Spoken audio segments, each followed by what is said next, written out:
Transmitiendo desde la Ciudad de México, Urus Radio, una estación para compartir.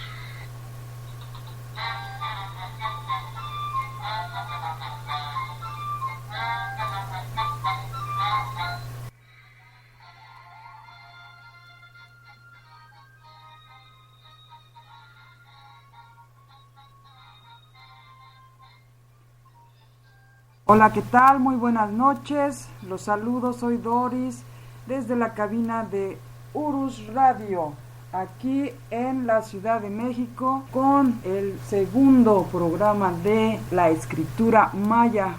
Así es que vamos a dejarle los micrófonos rapidísimo al profesor Francisco Mendoza, porque tiene la entrevista con el doctor Carlos Serrano. Aquí está la segunda parte.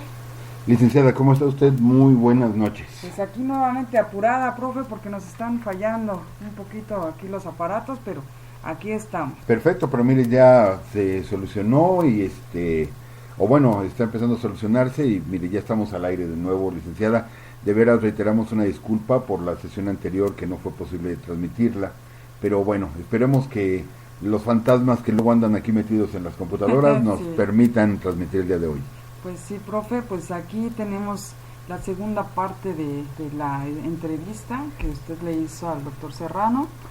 Así es, vamos a ver, vamos a escuchar esta segunda parte, ya es poco lo que está grabado, pero hay un par de preguntas que todavía queremos hacerle al doctor Serrano y las vamos a hacer en vivo totalmente, licenciada. Nos vamos a comunicar con él vive en Quintana Roo, en la ciudad de Cancún, y nos vamos a comunicar con él. Yo entiendo que él ahorita está oyendo la transmisión. Reciba un saludo, doctor, en unos minutos nos comunicamos con usted. Bien, pues entonces vamos a ponerles la grabación. Aquí la tienen. A ver, doctor, Maya Cholán, pero usted me dice, estamos hablando de vasijas, códices, pintura mural. Estaremos hablando de que este Maya era utilizado únicamente por una especie de escritores de códices o de pintores, que era un lenguaje personal, no era el lenguaje popular. Buena pregunta. Perdón, como si fueran escribas. Exactamente, eran escribas. Había la profesión o el oficio de escribas. ¿Quiénes eran los únicos que sabían escribir en maya? Por supuesto, los escribas, los sacerdotes y la nobleza. La gente popular, comerciantes, agricultores, aldeanos, etc., no sabían escribir. Como ha ocurrido en la historia de la humanidad, el conocimiento es poder y los escribas estaban al servicio de la élite política y religiosa, la sociedad maya, y eran los únicos que sabían hacerlo. Sí había algunos estilos de escritura en el sentido de que requería una extraordinaria habilidad artística el dibujar esos complicadísimos símbolos mayas. Por eso había como estilos más depurados. El mejor, si usted quiere decirme cuál es el mejor ejemplo de escritura maya, lo más fino son los de Palenque, los de Ecbalán, en Yucatán. Es una preciosidad de escritura jeroglífica. Estuvieron cientos de años perfeccionando los jeroglíficos. Pero aunque lo encontramos en otros lados, el mejor ejemplo está en estos dos lugares. Ahora, efectivamente, no significa que después no se escribiera en otra lengua maya, pero también está acotado esto en el tiempo. Es en la época del clásico donde se escribe la mayoría de los textos mayas. No es el caso de los códices, que algunos son escritos en el siglo XVI por informantes mayas que todavía saben escribir esto, pero después de que viene el famoso colapso maya, ya no se hace escritura jeroglífica. Los sacerdotes, los escribas son una clase que va desapareciendo. Surge el poder de la clase militar en la sociedad maya y los textos ya no hay. Por ejemplo, estamos ahorita en Quintana Roo, en todos los sitios de la costa oriental de Quintana Roo, de la época del postclásico, del 900 al 1550, no hay escritura jeroglífica.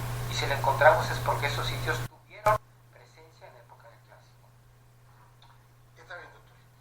Ahora, otra vez me vuelvo a lo mismo, el maya, pero ahora, todo este material no lo tiene el doctor en su país, y él ni siquiera conoce nuestro territorio, ni siquiera ha estado en presencia, ¿sí?, de estos mayas sobrevivientes de estas estructuras, ¿cómo le hace?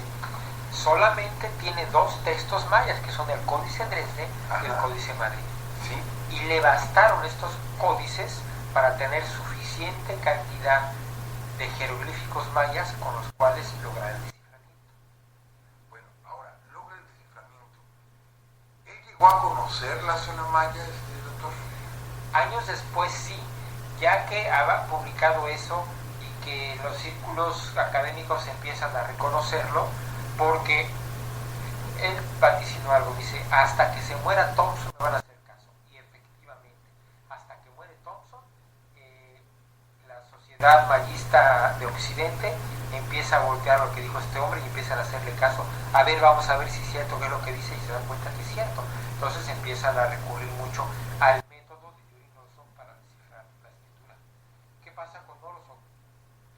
Por ahí de los años cerca de los 80s, casi 30 años después de que él publica su desciframiento siendo joven, Guatemala decide darle la más alta condecoración, la Orden del Quetzal, y lo invitan a salir de Rusia y a llegar a visitar Guatemala con una eminencia académica. Me da pena decirlo como mexicano, no creo que lo hayan reconocido en Guatemala porque muy reconocido, muy merecido, pero a México no se le ocurrió darle un reconocimiento a la proeza académica que tuvo Nolson, científica, a la hora del desciframiento. ¿Cuánto nos permitió conocer y recuperar de nuestro patrimonio cultural gracias a su obra?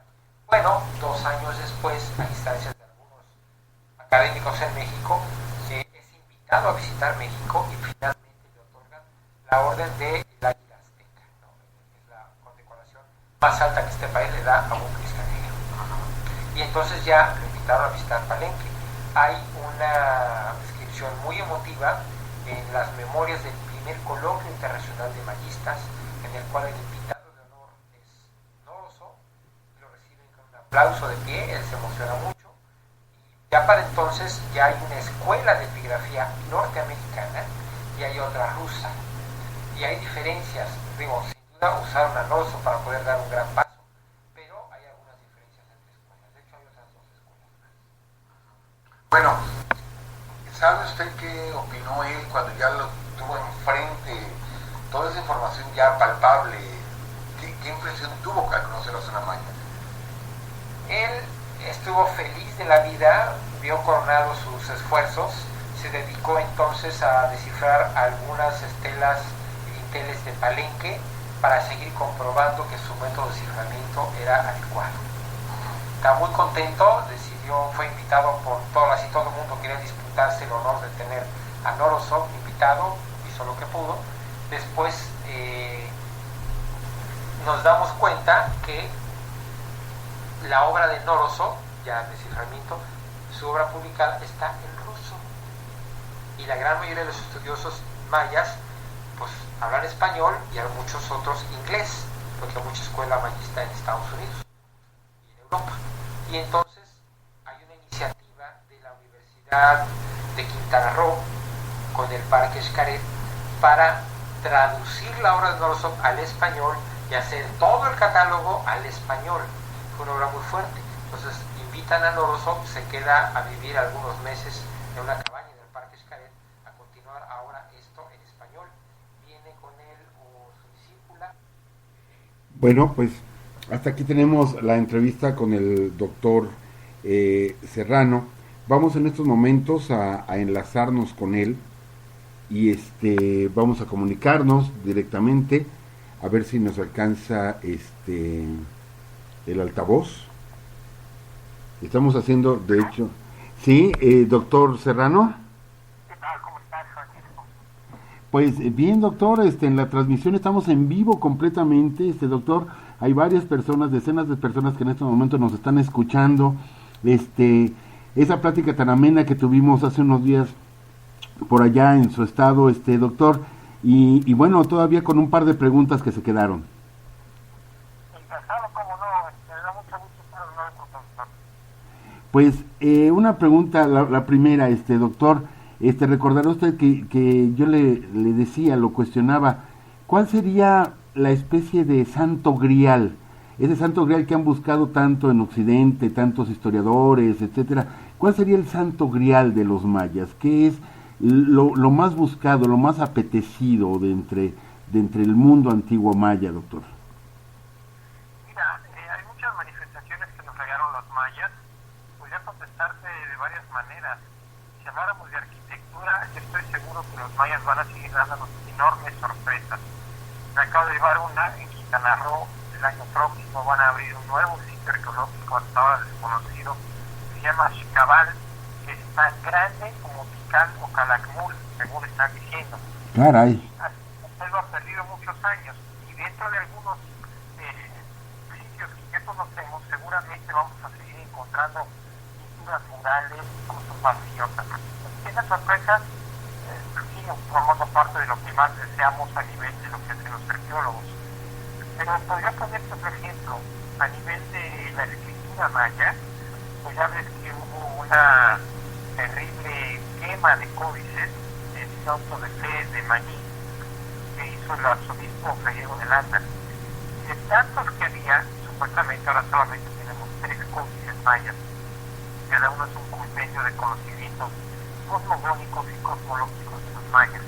Entonces, una de las cosas que más desearíamos encontrar, quizá como un patrimonio celosamente guardado de alguna comunidad maya, alguna comunidad todavía de puramente maya hablante, es que parezca otro códice o que se ha encontrado quizá en el interior de algún texto que esté por descubrir. Es un sueño que todos tenemos. Claro, claro, y no, me imagino la trascendencia histórica y arqueológica que tendría un descubrimiento así. Alguna ocasión habíamos comentado precisamente con usted, doctor, de esa posibilidad de que al saber que venía una invasión, que venía una destrucción de una cultura, era muy probable que algunos de los sabios mayas hubieran guardado celosamente todo su patrimonio cultural y quizá no solamente pudiéramos encontrar en este siglo un solo códice, pudiéramos encontrar toda una recopilación de códices que se mantienen ocultos, doctor. Pues mira, aunque tenemos muchos deseos de que ocurra así, te voy a decir la mala noticia. Es poco probable que suceda por una incapacidad. Ya la escritura maya viene cayendo fuertemente en la época del cristianismo. Son los sacerdotes mayas los conocedores de las palabras, de la ciencia, de la religión de los mayas. Y cuando termina el periodo clásico, lo digo para pronunciar a nuestros escuchas, más o menos a la gente de internet, ¿verdad? Cerca del año 900 de nuestra era, termina el periodo clásico. Y aunque todavía hay un periodo menor de la cultura maya, la cultura de Yucatán, la costa oriental, ya hay un poco de producción escrita. No sé, ya saben cómo, sino en Estela, con otro tipo de edificios, movimientos culturales, etc. Ya no lo hay. De hecho, esto se consigue en el Chilambalam de Umayel, uno de los libros sagrados de los mayas de Yucatán, en donde está narrando cómo los sacerdotes ya se fijaban desde el primer oficial que su poder estaba moribundo. La clase religiosa, la clase sacerdotal, que controló junto con a toda la sociedad maya en la época del clásico, tuvo que dejar el poder porque viene un cambio de sociedad. La sociedad maya se vuelve militarista, deja de ser teocrática. Con ello, toda la producción escrita y de códices es bajada. Y aunque algunos de los códices que conocemos son escritos por escribantes mayas que todavía conocen escrituras en el siglo XVI a la llegada de los españoles, algunos recuperando tradiciones orales, y había muy pocos que estén escritos. Entonces, sería una verdadera suerte. Ojalá que podamos verlo alguna vez. Pues, doctor, yo no pierdo esa esperanza, yo no pierdo ese sueño, y yo creo que todos los que amamos nuestra cultura, nuestro pasado, pues, aunque es difícil, pero vamos a mantener esa esperanza, doctor, de que se haya salvado mucho más de lo que ahora tenemos. Y esta sería nuestra última pregunta con la que nos despediríamos, doctor. Más o menos, ¿qué porcentaje de lo que ahora se conoce de la escritura maya, más o menos qué porcentaje se ha podido traducir, doctor? Aproximadamente ya el 80%. notable. Debo decirte que si hubiera hecho esta pregunta hace 20 años, hubiera dicho que era el 20-30%. Los últimos años han sido muy productivos, se han juntado el trabajo interdisciplinario, los mejores especialistas mayas de todo el mundo, y han logrado un notorio avance. Faltan algunas cosas, pero están más y más rápido. Ya, pues doctor, le agradecemos de veras infinitamente de parte de la producción de Urus Radio y de varios de pues las personas que nos escuchan, toda su información, de veras es admirable su conocimiento, doctor, y en algunas ocasiones pues lo estaremos molestando porque no solamente usted domina el tema de los mayas, sino gran parte de nuestra historia también es de su conocimiento, doctor. Entonces, algunas ocasiones pues nos atreveremos a molestarlo, doctor, y de nuevo para volver a escucharlo. De veras es muy amena su plática, es de una explicación muy muy sencilla la que usted hace, que es accesible a todos nosotros. Gracias de veras, doctor, recibe usted un saludo, un fuerte abrazo. Gracias, profesor, me despido de todos los que escuchan, es un placer estar con ustedes. Gracias, doctor, que esté usted muy bien. Hasta luego. Pues ha sido el doctor Carlos Serrano. ¿Qué opina usted, licenciada? Me pareció súper interesantísimo, de verdad que nos deja un buen sabor de boca, bastante conocimiento y bueno, esperemos que, como usted dice, que nos vuelva a deleitar con su plática. Vale la pena comentar que parte de la idea de Urus Radio también es darle un respeto muy especial a las personas que participen dentro de la programación. Yo puedo presumir de que tengo una amistad personal con el doctor Serrano. Obviamente por esta producción nos hablamos de usted, pero realmente nosotros nos tuteamos y fuimos compañeros de escuela. Mire, ahora lo estoy presumiendo, ¿verdad? Ahora sí, ahorita sí, ¿verdad? No, yo lo conozco de muchos años, sonó a presunción. Pero bueno, más que nada es por un respeto que se les debe dar a las personas, el que nos hablemos directamente de usted. Pero de veras, sé que nos está todavía escuchando, doctor, de veras, muchas gracias. Y bueno... Sí, pues muchas gracias de veras, doctor Serrano, y pues esperamos también que a ustedes les haya gustado y que haya llegado bien la transmisión. Esperemos que se haya escuchado, porque pues la transmisión fue ya por medio de teléfono, entonces ojalá se haya escuchado bien. Esperamos sus comentarios. Y sí, profesor, lo interrumpí. No, pues solamente para culminar, nosotros llevábamos una secuencia, recuerda usted, licenciada, llevábamos una secuencia, estábamos hablando de la época colonial en México, pero ya que teníamos la oportunidad de hacer esta entrevista, fue como que abrimos un paréntesis para el tema de la escritura maya. Así es. Y vamos a abrir otro paréntesis, licenciada, con motivo de la celebración del 45 aniversario, ¿sí?, de la matanza del 2 de octubre de Tlatelolco. Vamos a abrir este paréntesis de 2 semanas en el que estaremos hablando de este tema, licenciada, para después recuperar la temática o la línea que llevábamos sobre el México colonial. Y es que ahorita seguimos viendo por los medios masivos de comunicación muchas imágenes de lo que fue este 45 aniversario de la matanza y los hechos violentos que se han suscitado en la Ciudad de México, que no solamente molestan y espantan a los propios de la ciudad, sino también a los extranjeros, a los visitantes, y que tenemos en mente ya que al acercarse el 2 de octubre, licenciada, comenzamos como que a ponernos nerviosos, porque pensamos que vienen hechos de violencia otra vez, porque no sabemos entender realmente el significado y la trascendencia de una fecha como esta, el 2 de octubre. Y vamos a dar una pequeña introducción, licenciada. Sí, adelante, profesor. Es importante, ¿por qué? Porque la generación actual, licenciada, la generación que estamos viviendo, esta generación que está gobernando el país, esta generación que está estudiando, esta generación que está llena de profesionistas, esta generación es sobreviviente precisamente del 2 de octubre. ¿Por qué lo digo así? Porque seguramente varias de las personas que en este momento nos están escuchando, un gran número, vivieron el 2 de octubre, ya sea en sus casas, ya sea en sus comunidades o en ciudades de provincia, pero estaban enterados de lo que estaba pasando en Tlatelolco. Y si no, si son más jóvenes, pueden acercarse a sus padres, a sus abuelos, y todos ellos podrán decir qué estaban haciendo la noche del 2 de octubre. Yo le puedo decir, licenciada, fechas que no sean aniversarios, digamos, personales como de boda o cumpleaños. Fuera de eso, yo tengo en la memoria 2 hechos que yo sé perfectamente dónde estaba y qué era lo que estaba haciendo, que es precisamente el día del sismo, el día del terremoto en la Ciudad de México, el 19 de septiembre del 85. Creo que los que lo vivimos, todos sabemos en qué estábamos haciendo en ese instante. Así es. Y el 2 de octubre del 68.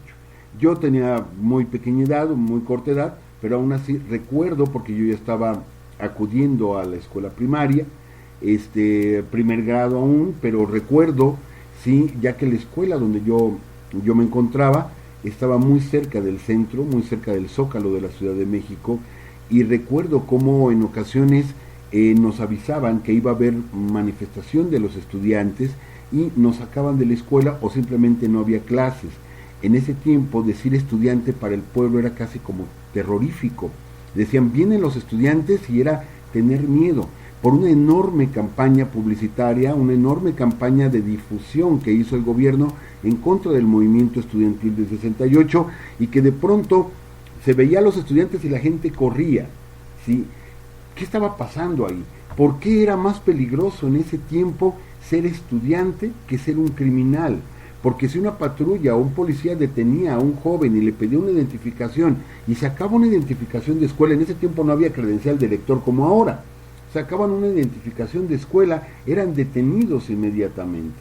Se formó un caos verdaderamente en la Ciudad de México, y un caos que rebasó la misma ciudad, porque el movimiento estudiantil no solo se da en la Ciudad de México, sino se incorporan varias universidades, entre ellas la gloriosa escuela de Chapingo, la escuela de agricultura de Chapingo, la escuela de San Nicolás o la Universidad de San Nicolás en Morelia, en Sinaloa, en Chihuahua, en muchos estados de nuestra república. Las universidades se van a paro, ¿sí? Y los estudiantes empiezan a salir a las calles. Esto es, el movimiento estudiantil se da realmente en todo el país. ¿Qué es lo que pasa, licenciada? Solamente vamos a dejar la apertura al mismo tema para abordarlo ya en forma la próxima semana, donde daremos muchos detalles. ¿Qué es lo que sucede hacia grosso modo? Y les repito como apertura. Tenemos en el gobierno, ¿sí?, al licenciado Gustavo Díaz Ordaz. Gustavo Díaz Ordaz, bueno, para nadie es un secreto, todos eran priistas, venían de una cadena de presidentes priistas. Solamente hay una anécdota que me gustaría comentar con las personas que nos escuchan, para que vean el carácter directamente de Gustavo Díaz Ordaz. Él era poblano. Una ocasión, siendo presidente de la República, él acude a Puebla, ¿sí?, y en uno de los suburbios de la ciudad de Puebla, donde él se crió, va a visitar, obviamente con toda la comitiva presidencial, con el ejército, gente de seguridad, ¿sí? Y de pronto un anciano, un viejo, que conoció a Gustavo Díaz Ordaz desde que era un niño, sale a su encuentro y le dice: Gustavo, qué gusto saludarte, ¿sí? En ese momento Gustavo Díaz Ordaz voltea y de un manotazo le vuela el sombrero que traía puesto esta persona, este anciano, le vuela el sombrero de un manotazo. Dice: delante de mí te tienes que quitar el sombrero, porque soy el presidente de la República. Esa era la manera que tenía Gustavo Díaz Ordaz. Era una persona violenta de por sí, sumamente violenta, visceral por completo. Entonces, no era de extrañarse que tuviera esas medidas de represión en contra del movimiento estudiantil. Él tenía pánico a que, con motivo de los Juegos Olímpicos de 1968, ¿sí?, y que los reflectores de todo el mundo estaban sobre México, sobre nuestro país, él tenía miedo de que el movimiento estudiantil se desbordase de tal manera que hasta se tuvieran que clausurar, ¿sí?, los Juegos Olímpicos, porque había un rumor muy fuerte de que esto podía pasar, de que se clausuraran, de que se suspendieran los Juegos de la 19ª Olimpiada. Entonces, ese era el temor. Todo surge de un enfrentamiento entre estudiantes. Se ha dicho mucho cuál fue el motivo de ese enfrentamiento entre estudiantes de la preparatoria Isaac Ochoterena que sigue existiendo la preparatoria en un caserón ahí en el centro, muy cerca de Bucareli, y estudiantes de la vocacional número 5. Al parecer algunos dicen que fue por motivo de un encuentro deportivo entre ellos, y un encuentro, como nosotros decimos, una cáscara, ni siquiera un encuentro oficial de equipo de fútbol americano, algo así, simplemente una cáscara y que salieron a golpes. Otros dicen que eran dos grupos, digamos, porriles, y que uno de ellos mantuvo una relación sentimental con la novia del otro líder, y que esto provocó un enfrentamiento entre ellos, que posteriormente se da entre pandilla, entre ya el grupo porril, se empiezan a golpear, llega la policía, sí, pero la policía en ese momento reprime y persigue a los estudiantes de la vocacional, y llega hasta la misma vocacional número 5, y se mete la policía violando, ¿sí?, la autonomía. No solamente existía la autonomía universitaria, sino también la autonomía politécnica. Violando esa autonomía, se mete a la escuela a sacar a los rijosos, y eso es lo que provoca la molestia, ¿sí?, de la comunidad politécnica, y eso es lo que provoca también que los politécnicos salgan a las calles a protestar. Fíjese bien, todo cae en la universidad, o pensamos más que nada en la UNAM, pero realmente el conflicto surge en el Politécnico. Sí, pero bueno, como resulta quizá un poco más emblemática como máxima casa de estudios de México en la universidad, nos enfocamos hacia allá. Pero bueno, vamos a dejar ahí la historia, porque hablaremos de cosas muy fuertes la próxima semana. De veras, los invitamos a que nos escuchen, licenciada. Gracias a todos ustedes por sus comentarios. Gracias de nuevo, doctor Carlos Serrano. Estaremos con usted en contacto. Y bueno, yo regreso los micrófonos para usted, licenciado. Pues muchas gracias, profesor. Efectivamente va a ser un tema, pero muy bueno.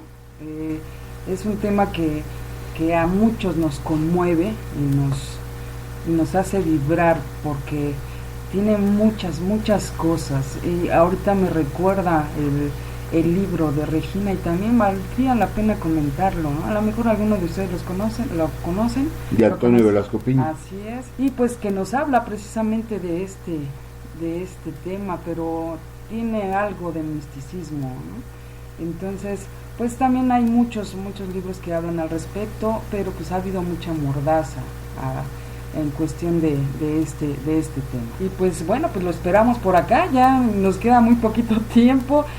Muchas gracias a todos ustedes por escucharnos, y nos vemos por acá, más bien nos escuchamos el próximo lunes. Que estén muy bien, profesor. Tener la oportunidad el día de mañana de estar en la ciudad de Jalapa, Veracruz. Igual saludaremos a algunas personas que por allá nos escuchan. Por allá nos vemos, Jalapa, el día de mañana.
Up.